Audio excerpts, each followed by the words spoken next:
김정은은 가진 게 없어요. 20대 중반에 취임. 처음에 나왔을 때 그랬대요. 제가 뭘 했지? 한 게 뭐가 있지? 북한도 명분사회예요. 김정일이 쓰러지니까 나 얼마 못 살 것 같아? 후계자 필요하지? 요때 태어나왔단 말이에요. 그러니까 급조된 지도자예요. 노래하자 김정은 친근한 어버이. 무슨 얼어 죽을 어버이, 40살짜리 어버이, 할아버지도 어버이래. 그럼 왜 그렇게 오바를 하느냐?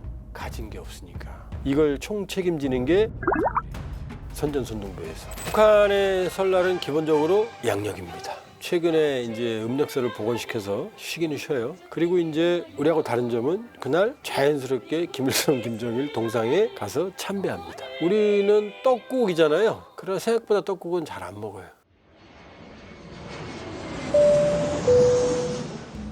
안녕하세요. 주식초등학교 여러분. 저는 오늘의 특강을 맡은 조한범입니다. 반갑습니다. 김정은 들어와서 최근에는 이미지 정치에 신경을 많이 쓰고 있고요. 따라서 우리의 제야의 타종 행사처럼 이 신년 경축 공연을 밤에 합니다. 12월 31일 밤 새벽으로 이어지는 대규모의 경축 공연을 했고요. 이번에도 평양에 있는 대형 경기장, 5일 경기장, 문재인 대통령이 거기서 연설한 적이 있어요. 무려 15만 명 내외가 수용을 할 수 있거든요. 여기에서 공연을 했고, 그리고 우리하고 똑같이 이 12월 31일에서 1일로 넘어가는 그 시점에 카운트다운도 합니다. 5, 4, 3, 2, 1, 빵! 이렇게 불꽃놀이도 하고 상당히 화려한 공연을 했고요. 그 주목이 되는 김주혜도 나왔어요. 근데 엄마는 또 안 나왔어요. 그리고 김여정도 나오고 이번엔 좀 주목을 할 만한 게 많았어요. 김여정이 갑자기 애들 손을 잡고 어린아이 손을 잡고 여자아이와 함께 걸어가는 장면이 잠깐 포착이 됐어요. 그래서 저게 뭐지? 애인가? 자식인가? 왜냐하면 김여정 2명 출산설이 있거든요. 2018년 김여정이 한국에 왔을 때도 임신했다는 사실을 한국 관계자들이 귀띔해 준 적이 있어요. 그래서 이번에는 여러 가지로 좀 주목을 받는 그런 신년 경축 행사가 있었습니다. 김정은의 아버지 김정일의 경우에는 은둔형 지도자였어요. 김정일의 말을 북한 주민들은 들은 사람이 거의 없어요. 목소리가 안 나왔어요. 신년사도 자기 말도 안 했고 딱 한마디가 공개된 게 있어요. 공개 행사에서 조선인민군 장병에게 영광 있으라 하는 이상한 어설픈 말 한마디에 딱 공개된 게 있거든요. 그 말 말고는 북한 주민들이 기억하는 말이 없어요. 부인도 숨겼고 부인이 5이나 되죠. 근데 김정은에 들어오면은 김정은은 양상이 좀 달라져요. 처음부터 리설주를 데리고 나와서 아주 파격적이었죠. 공개했죠. 포스트레이드처럼. 그리고 김정일은 일종의 영화 정치였어요. 영화를 통해서 통치 리더십을 강화하는 이데올로기를 주입하는 이런 방식. 근데 영화는 제작하는데 시간이 많이 걸리잖아요. 그 다음에 정적이잖아요. 근데 여기에 비해서 김정은은 다이내믹해요. 음악 정치, 은하수 관현악단 이런 것처럼. 이번에 신년엔 음악에도 난리가 났어요. 아주 밴드 나오고 피겨 스케이팅하고. 그러니까 김정은에 들어오면은 아주 역동적인 이미지 정치를 한다. 그런 면이 아버지와 좀 다르거든요. 그러니까 상당히 화려하고 동적이고 자극적인 이미지 정치를 해요. 그리고 김정일 같은 경우는 기록 영화가 거의 없었거든요. 잘 안 나와요. 근데 김정은의 경우에는 하루 지나면 기록 영화가 바로 나와요. 딱 이렇게. 그렇기 때문에 이런 화려한 이벤트는 김정은의 이미지 정치 일환이다.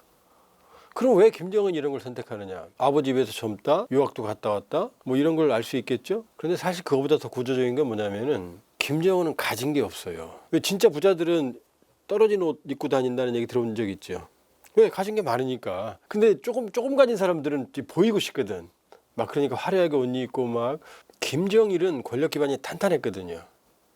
74년에 후계자로 등장을 해서 94년 아버지가 죽었으니까 20년을 준비했고 김일성 죽을 때 이미 섭정을 했어요. 심지어는 김정일의 폭정을 비난하는 편지가 올라가면 김일성에게 이걸 김정일이 본 다음에 이걸 검열해서 올리거든요. 그러니까 김정일의 폭정을 고발한 사람들은 김정일 손에 다 죽은 거죠.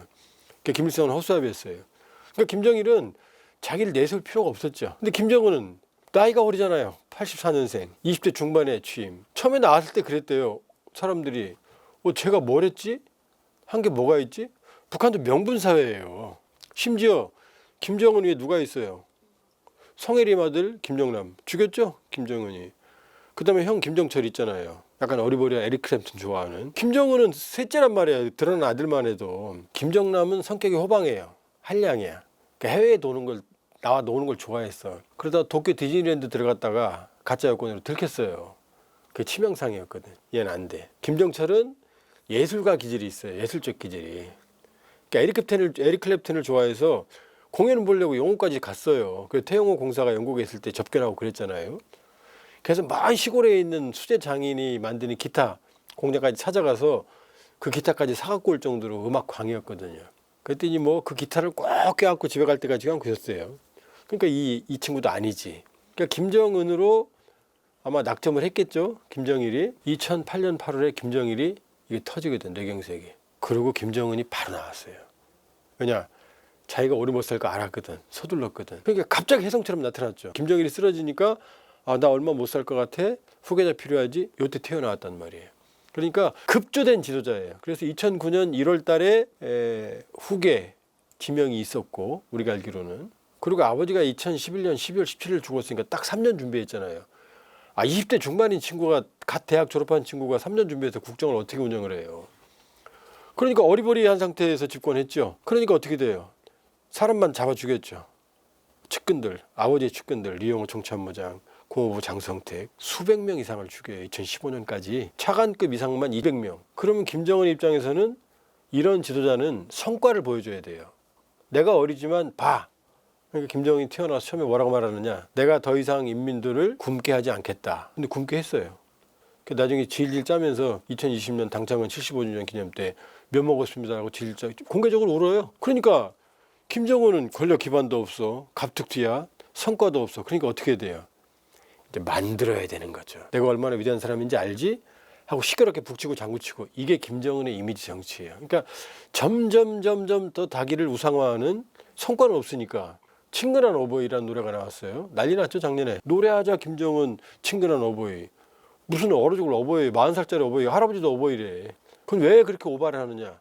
가진 게 없으니까. 그러니까 김정은한테는 화려한 이미지 정치가 항상 필요한 거죠. 이걸 총책임지는 게 현송월이에요 지금. 선전선동부에서. 김정은의 이미지 정치를 보면은 상당히 여성스러워요. 섬세해요. 이거는 뭐 개인적인 판단이에요. 거기에는 현송월의 손길, 선전선동부의 여성스러운 섬세함이 상당히 가미되어 있다는 걸 느끼거든요. 그러니까 김정은이 이미지 정치에 의존하는 그 얘기는 그만큼 권력 기반이 취약하다 이렇게 볼 수 있어요. 그러니까 김정은의 간이 부었다 이렇게 표현하면 돼요. 뭐냐? 김정은이 집권한 건 할아버지 아버지 때문이거든요. 백두혈통이라고 하는 소리 다 조작이죠. 백두혈통도 김일성이 백두산에서 항일운동했다. 거의 한 적 없어요. 다 소련이 본 거지. 백두산 아니에요. 김정일이 42년 2월 16일 날 백두산 밀양에서 태어났다? 미쳤어요? 임신한 여자가 영하 40도 되는 산을 거기 왜 올라가요? 옛날에. 그것도 거짓말이에요. 김정은이 이 백두혈통이라고 지가 됐거든요. 근데 이제 올라서고 보니까 할아버지 아버지로부터 자유롭고 싶은 거예요. 조바심. 나만의 시대를 만들고 싶은 거예요. 그러니까 주체. 김일성 태어난 1912년을 연호로 쓰거든요. 근데 작년 10월 13일 날부터 노동신문의 주체가 사라졌어요. 근데 올해 달력에 지난해가 주체 2024였는데 올해는 그냥 2025예요. 주체를 지웠어요. 보통 김정은이 신년 새해 넘어갈 때 새벽에 금수산 태양궁정, 원래 거기가 김일성 관저예요. 근데 김일성 죽으니까 거기다 무덤을 만들어 버렸어요. 그 다음에 지 아버지 김정일 죽으니 거기다 또 그러니까 미라 두 개가 있어요. 무덤이에요. 쉽게 말하면. 세상에서 제일 큰 무덤. 여길 참배했거든요. 2018년에 안 갔어요. 2018년에 왜 안 갔을까요? 그때 평창 동계올림픽 참가한다고 할 때예요. 그러니까 어마어마한 본인의 그랜드 디자인이 있을 때예요. 그렇게 이유가 될 수 있어요. 그때 처음 안 갔어요. 지난해 안 갔고 올해 안 갔어요. 연휴에 안 간 건 처음이에요. 그 다음에 광명성절, 김정일 생일 2022년, 23년, 24년 3년 안 갔어요. 그 다음에 태양절 4.15 김일성 생일 때 2023년, 24년 연휴에 안 갔어요. 그거 이어지죠. 주체도 지요. 할아버지 할아버지 생일날 안 가. 그 다음에 연이어서 안 가. 그건 뭐죠? 나 이제 할아버지 아버지 없어도 돼. 나 혼자 살 거야. 내가 더 위대해. 라는 김정은의 과속 우상화. 이거는 이제 과욕이죠. 이건 죽으러 들어가는 거죠. 자기 혼자 홀로 서고 싶은 거예요. 이게 욕심 욕망이죠. 할아버지 아버지에 기대서 정권을 잡았는데 할아버지 아버지보다 더 뛰어난 뛰어난 업적을 세워야만 할아버지 아버지를 능가하는데 그게 아니고 이제 더 폼잡고 싶은 거죠. 그러니까 할아버지 아버지를 지우는 거예요. 이미 통일 민족 개념의 삭제를 지시했잖아요. 2024년 1월 최고인민회의 전원회의에서 할아버지 아버지의 뺨을 때리는 거죠. 파묘가 아니라 부관 참시죠. 그러니까 간이 불 대로 부은 거예요. 북한에도 되는 게 있고 안 되는 게 있어요. 지금 김정은이 기를 쓰고 내가 최고야라고 말하지만 본인도 알거든요. 그러니까 자기 생일을 빨간 색깔로 칠할 수가 없는 거예요. 지금 성과가. 그러나 이런 추세를 간다면 몇 년 내에 1월 8일 날 빨간 색깔 칠할 가능성이 있다. 간이 부었으니까. 눈에 뵈는 게 없으니까. 그러면 북한 사람들이 가지는 냉소. 네가 뭘 했는데. 그리고 또 하나 1월 8일 날 빨간 색깔로 칠하면 무슨 문제가 발생하느냐. 북한 주민들이 김일성, 김정일 생일을 민족 최대의 명절로 생각하는 이유는 추석과 설보다 그날 배급이라고 하는, 북한 배급이라는 표현 안 써요. 공급, 특별 공급이 나와요. 사탕, 기름, 돼지고기, 술, 옷감, 담배 이런 게 나오거든. 그러면 김정은이 그날로 빨간 색깔로 칠하면 할아버지, 아버지보다 훨씬 더 많이 줘야 될 거 아니에요. 명분도 실리도 아직 빨갛게 칠하기에는 어렵다는 걸 감히 김정은도 거기까지는 안 하고 있다. 올해까지는. 북한의 설날은 기본적으로 양력입니다. 최근에 이제 음력설을 복원시켜서 쉬기는 쉬어요. 그러나 북한 사람들에게 설날은 양력 설날입니다. 왜냐? 그때 특별 공급이 조금 나오거든요. 두부라든지 기름이라든지 이런 게 나오고 세뱃돈도 세배합니다. 세뱃돈도 양력 설날 줘요. 그리고 북한에도 그 설빔이라고 요즘 우리 그런 거 없죠. 과거에 우리 어렵게 살 때는 옷을 못 사 입으니까 설하고 추석 때만 애들 옷을 한 벌씩 사줬어요. 그걸 설빔이라고 그래요. 그 추억이 있네요, 사실. 북한도 그래요.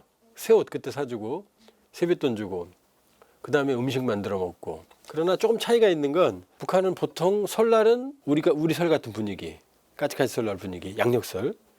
그 다음에 추석은 제사 지내는 날 개념이 이런 식으로 잡혀져 있어요, 조금.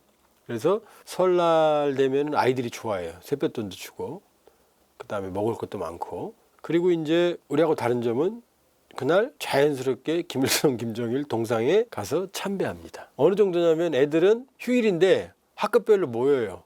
휴일날도 그 참배를 해요. 가족 단위로도 가서 참배를 하고. 강요는 없어요. 감시하고 뭐 이런 건 없는데 당연히 가야 되는 걸로 대부분 갑니다. 안 가도 돼요. 그러나 대부분은 참배하러 간다. 김일성, 김정일 동상에. 우리는 떡국이잖아요. 그러나 생각보다 떡국은 잘 안 먹어요. 주로 이제 떡을 해 먹습니다. 떡을. 여러 가지 지방마다 떡을 주로. 그러니까 다양한 떡이 설날 특집 음식이다. 그리고 떡국 같은 경우는 소고기.